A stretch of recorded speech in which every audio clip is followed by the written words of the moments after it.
Welcome to DJ Carvey Remix.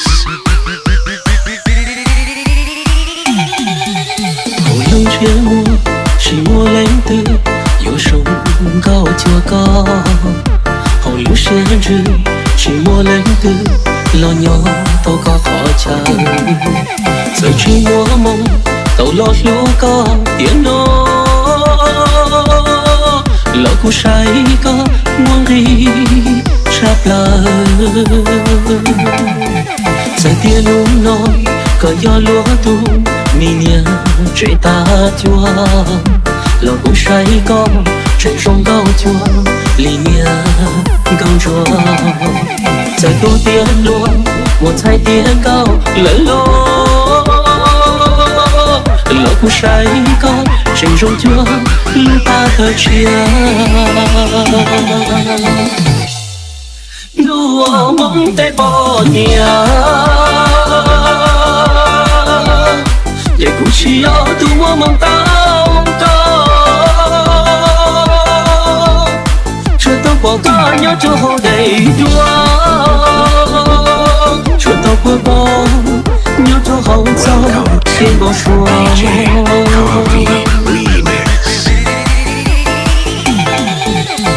Cơ rung xuyên tôi tì lâu mua mong qua cả tàu của tôi nên rong cao.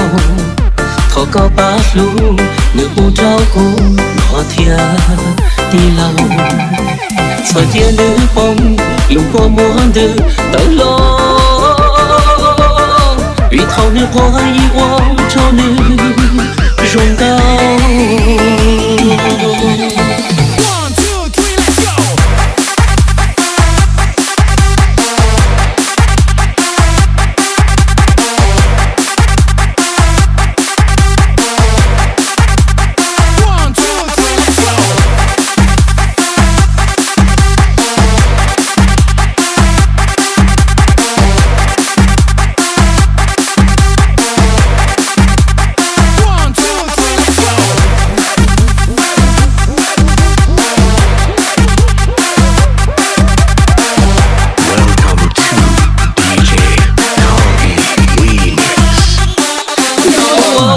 Tay bỏ nhà để cũng chỉ lo tu mua mong tao có. Chưa tao bỏ cả nhau cho họ đầy đua. Chưa tao mua có nhớ cho họ sao kê bỏ xuống.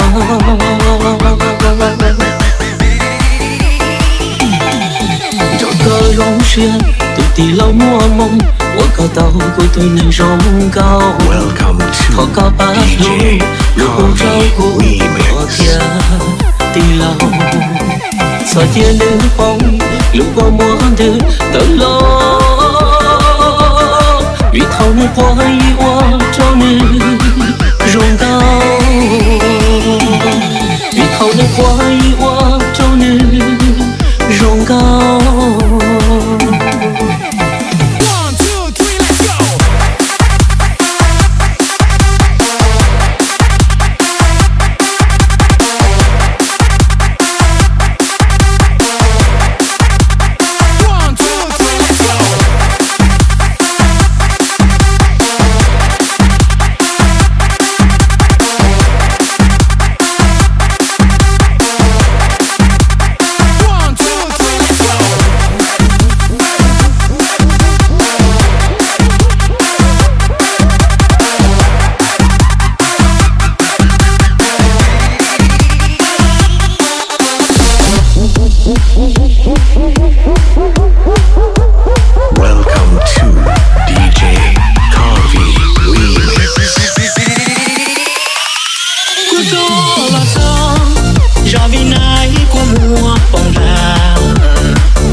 Qua kia nhỏ đã chắp bàn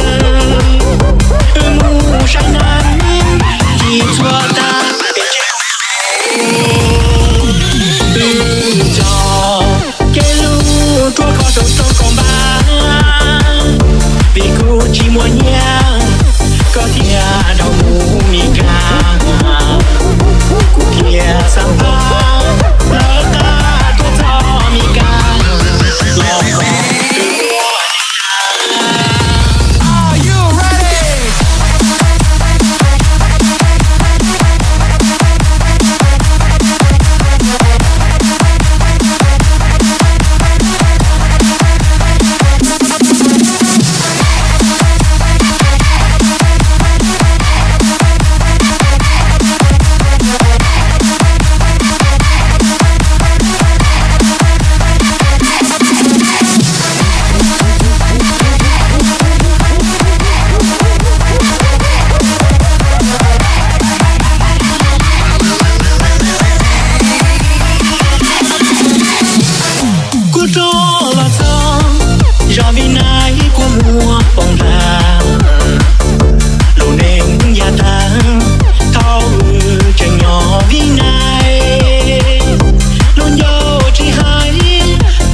lo chỉ mua nhà có thia đau mù mi ca